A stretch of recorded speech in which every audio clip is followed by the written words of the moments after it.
Viac nie.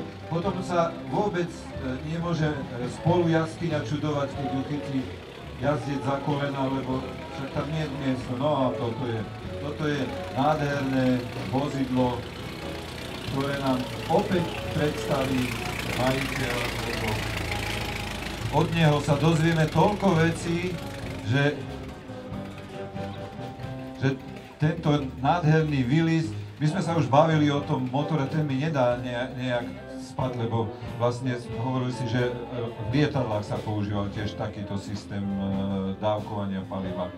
Nie dávkovanie paliva, je to šupatkový motor, čo nemá ventily. Bolo to poukladané válce do hviezdice a boli veľmi spoľahlivé. Takže vlastne letecký motor hviezdicový.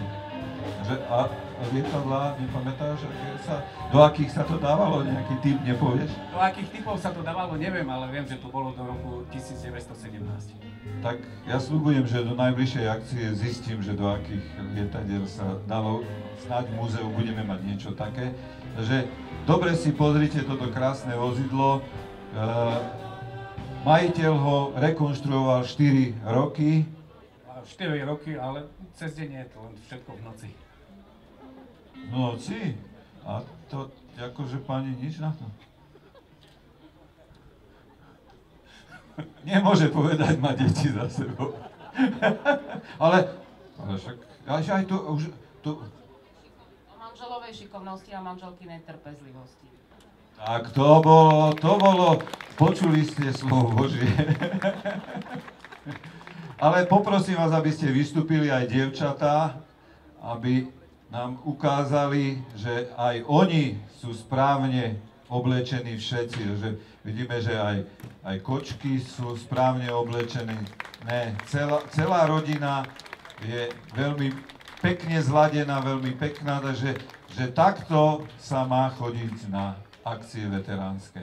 Takže poučenie pre tých, ktorí to nezvládli, pre budúcnosť. Ďakujeme veľmi pekne. Start walking now.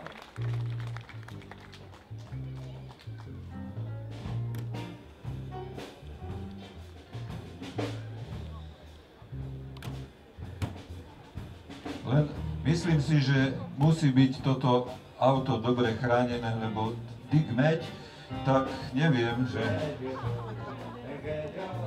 či nepôjdu nejaké súčiastky do zberu.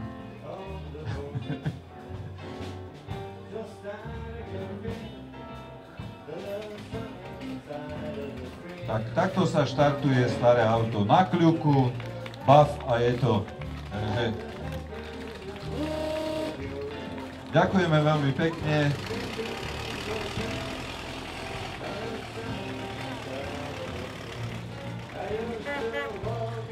Upozorňujem porotu, že kade chodí, tade vyhráva. Bude to ťažké.